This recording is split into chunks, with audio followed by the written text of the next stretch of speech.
But it could make the roads a little slick. That wind does not stop out of the northwest today up to 30 miles an hour. We do get some sunshine by the end of the day Friday, but much improvement in the weather happening on Saturday with highs in the low 40s. With your Weather Watch 12 forecast, I'm meteorologist Lindsay Slater. It's the Bob and Brian Radiothon to benefit the MACC Fund. Presented by Callan Construction. Call 414-978-9500 to make your donation or go online to 1029thehog.com. Now, here's Bob and Brian. It's 10 o'clock.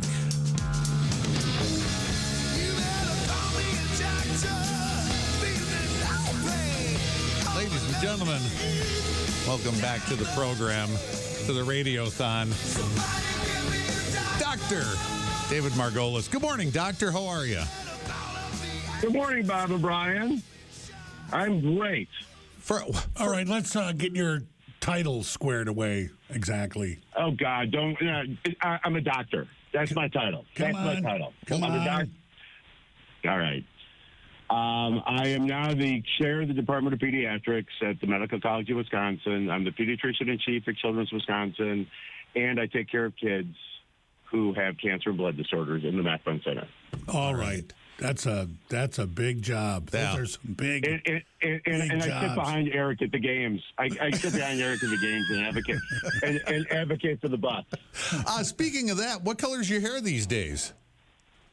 Right now it's gray. Okay. Once we make the playoffs, the patients, as usual, will we'll go green unless we're playing the Celtics in the Eastern Conference Finals, in which case we'll go blue. Okay. Because we don't want any confusion.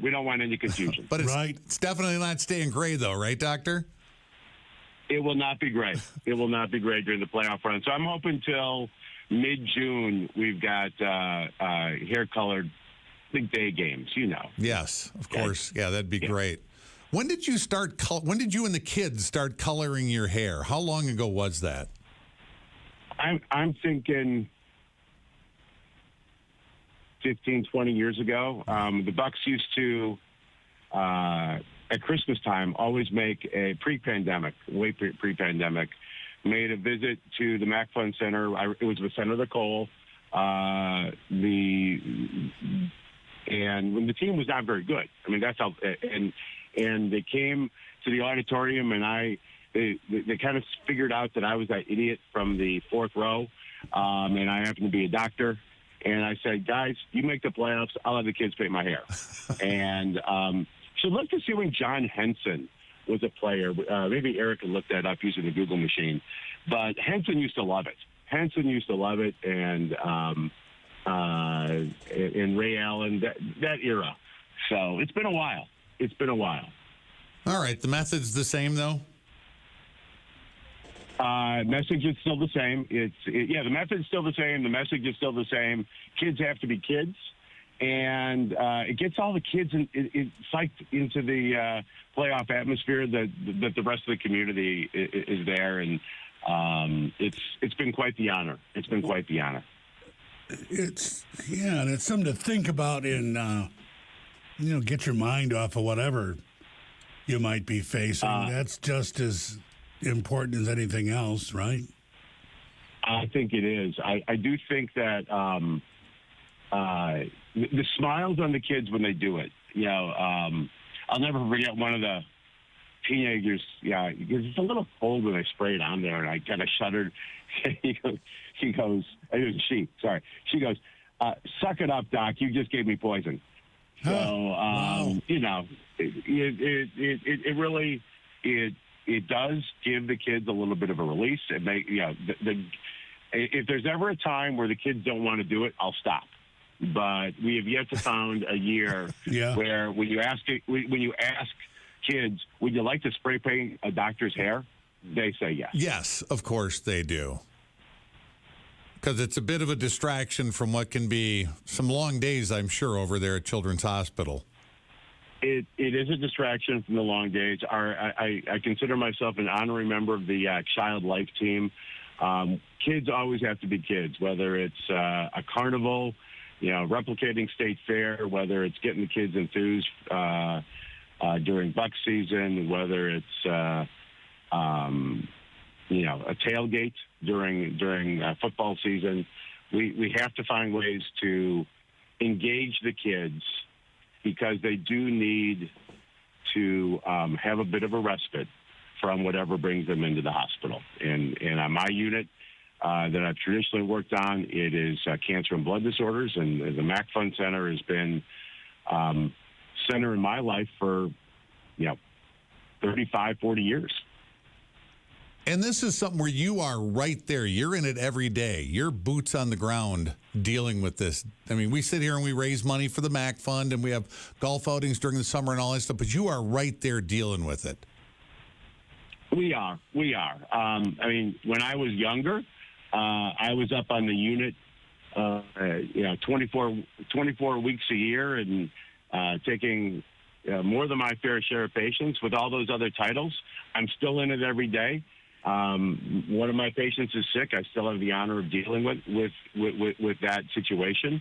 And we've built a great team. For a period of time, it was only a couple of us, but now we've got thanks to the MACC Fund, we have a very large team of people that do research and provide clinical care and do clinical research all at the same time. And so thanks to the MACC Fund, we have been able to provide hope through research for a long, long time, since 1976. How long ago was it that there was just a couple of you said?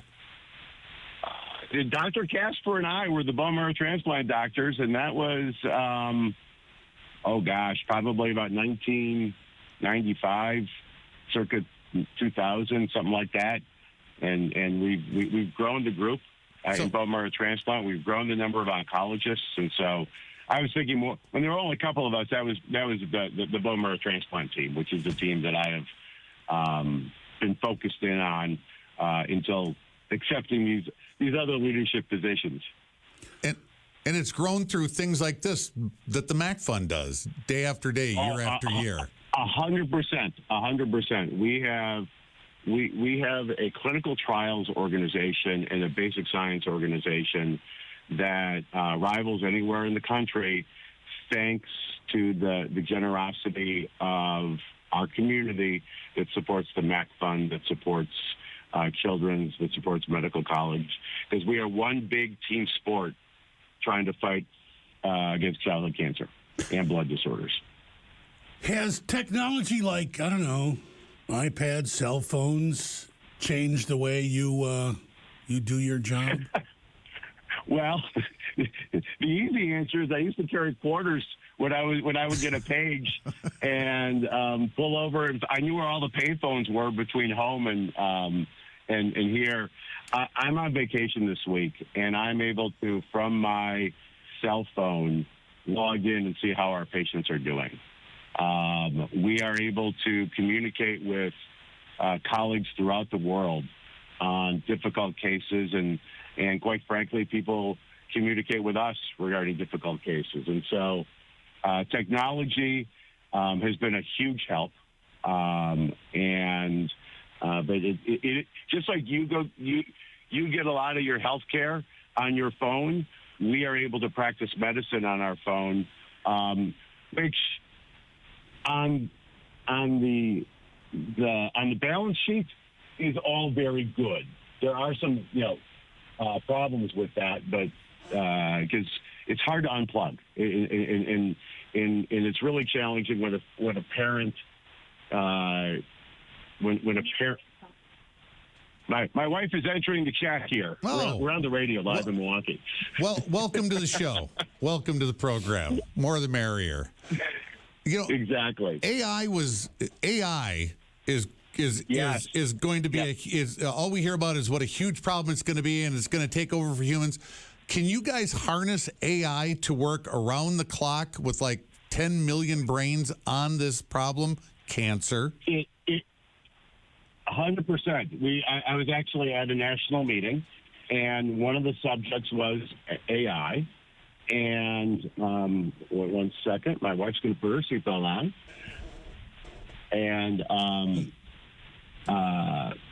And I think that just like everything else, there can be a two-edged sword with technology, but with the risk benefit of AI is going to be incredible in helping us make the right diagnosis and developing the right treatment based on that diagnosis. Is all of our hope and expectation. And so I think that it's going to be transformative. I mean, we're living in an era now that we do things significantly differently than we did 15 years ago.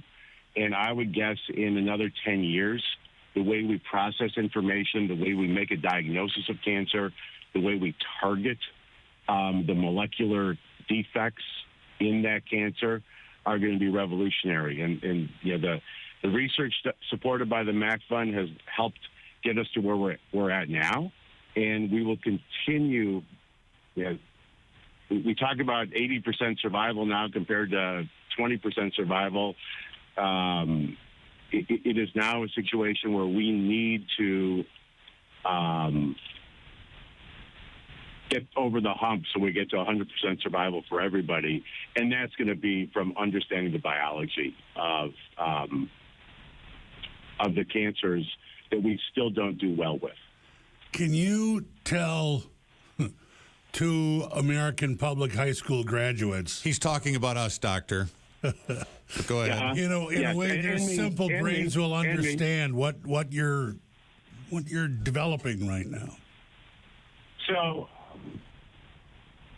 think of having a QR code for every cancer, and based on that QR code, knowing exactly what medicines you need to treat and exactly what path you need to go on.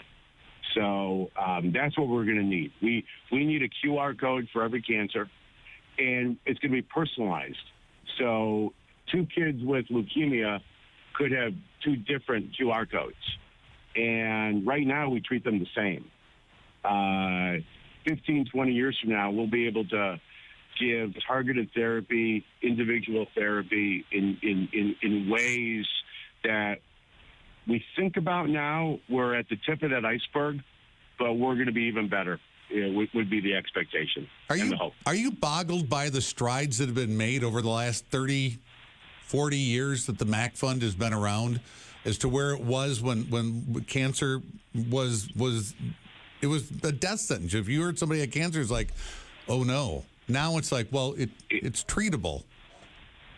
It does boggle my mind, considering, when I was in college, what the expectations were and where we're at now. And I don't think of myself as that old, but apparently I am. But what can happen in one's what can happen in one's career is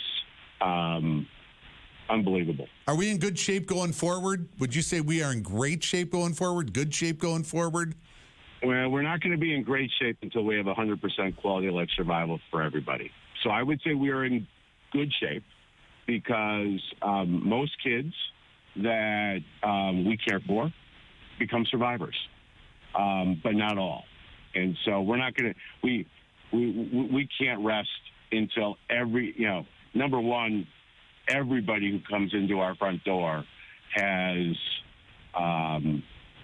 a data-based hope of being a long-term quality of life survivor.